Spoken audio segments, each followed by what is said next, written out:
All right, welcome back for another 5 minutes here on CIH Media. Joining us today, finally, somebody from the same state as me. It's Ben Ross, who comes to us from up in the Bay Area. He's a Bay Area sports reporter. Ben, how are you? Doing well. Thanks for having me on. Yeah, a lot going on up in the Bay Area, a lot of football news going on, a little bit of hockey, but I think we're going to go a different direction today. What's our topic going to be?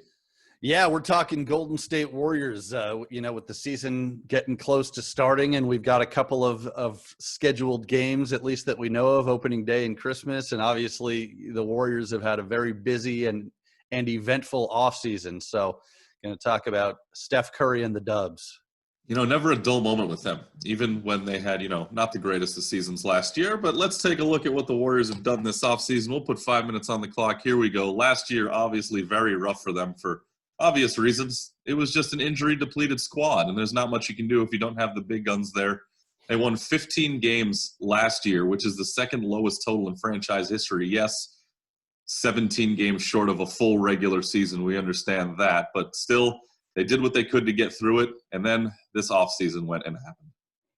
Yeah, I mean, as you said, the injuries last year were incredible, and I think a lot of people, at a certain point, people thought, well, at least they're going to get a high draft pick, and maybe that will benefit them long term. And they end up getting a great player at number 2 overall in James Wiseman, who's a guy who I think will be able to step right in and make an impact right away. And then obviously in the long term, I think he's just going to get better and better. But yeah, you talk about this offseason, it's such a bummer. We think that they're finally going to be healthy after the disaster of last season with all the injuries. And then you get the brutal news of Klay Thompson being out for the year again with the Achilles injury. It's just such a gut punch. So look, I still think they're going to be really good. But obviously that hurts so much. And, not just for the Warriors, I think for basketball fans, Klay Thompson and Steph Curry, the Splash Brothers, as they're known, are just so much fun to watch. And, as an NBA fan, I'm bummed. Yeah, and I was really looking forward to hopefully a conference finals between the Warriors and Lakers, a little Northern California versus Southern California. But I'll ask you this question. Do you think that is still a possibility with all the other movement going on in the Western Conference? Yeah, again, a lot of people seem to be counting the Warriors out, and obviously, I'm not going to minimize this Klay Thompson injury. I mean, it really definitely hurts the Warriors a lot, but I think they're going to be one of the top teams in the West, regardless. I think this is an opportunity to see what Steph Curry can do. People tend to still undervalue him, I think, just as an all-around player, what he can do for a team. He's, one of the best 5 players in the league, I think.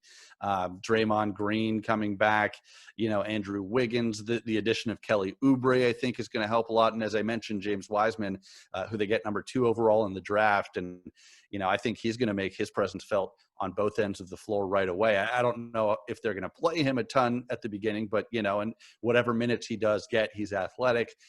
He's long. He's got great footwork.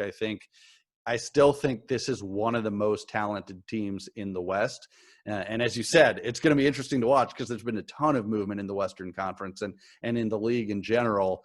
And the West is so deep, but I think the Warriors certainly have a shot. And the other thing is I think Steve Kerr is still a little bit underrated as a coach. People kind of think, oh, well, he inherited a team with all these all-stars and, anybody could coach those guys to a championship. But I think Steve Kerr is underrated as a coach, and I think he's going to do a good job, with the guys that he brings back and some of the new guys. And I'm excited to watch them. I wouldn't sleep on the Warriors too much. Yeah, I don't plan on doing it either. They're still a great team. You touched on it, their 2 games to open the season, or what we assume will be their 2 games to open the season, unless they decide to wedge a game in between December 22nd and 25th. But they get to start on the road on the East Coast, and they get to go see Kevin Durant and visit the Nets on that opening night of the season, then go to Milwaukee and see the Bucks. 2 pretty tough games right out of the gate, but with averages, you assume that if you've got 2 East Conference road games to start the year, maybe that gives you 2 home games closer to the end and maybe a little bit of a boost headed into the postseason.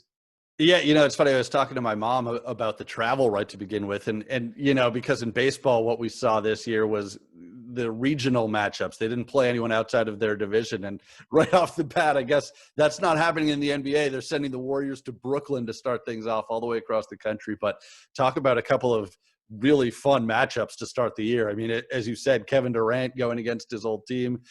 I think a lot of people are excited to see what Brooklyn does this year with Kevin Durant and Kyrie Irving, and then going against Giannis and the Milwaukee Bucks. And obviously the Bucks have made some moves to bolster their squad too. So, I think we're going to get a good look at the Warriors early on. These are two big tests right out of the gate.